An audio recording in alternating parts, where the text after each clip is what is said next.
Neyi var gurbetin, bağlanıp kaldık. N'olur keyfimize dönek nazlı yar, dönek nazlı yar. Sıla hasretiyle oy oy dağlandık yandık. Haydi gel ovaya dönek nazlı yar.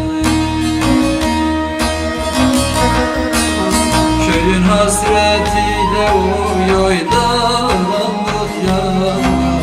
N'olur köyümüze dönek nazlı yar.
Ekmeği sorarsan poşete girdi.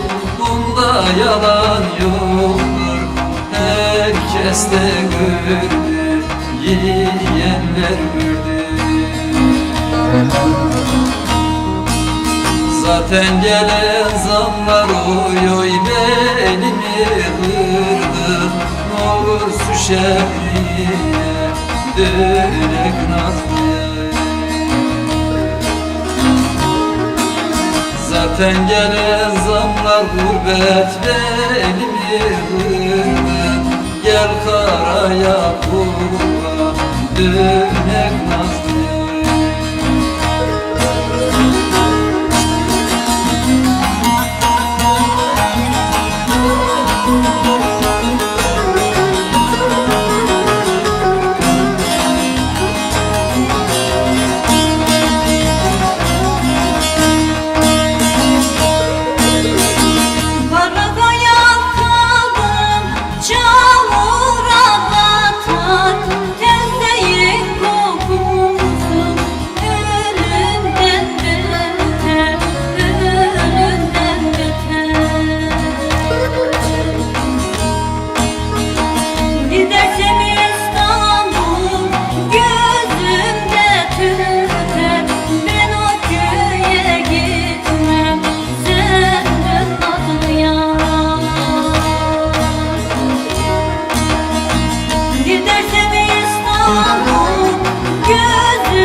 Bedir'deki şaşırdım neydem, kiralar pahalı, nereye gidem, nereye gidem. Köyde kaldı benim dedem, gel karaya kurban dönek nazlım. Köyde kaldı benim babamla dedem, ne olur köyümüze dönek nazlım.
Ey var gurbetin, gel de köyümüze dönek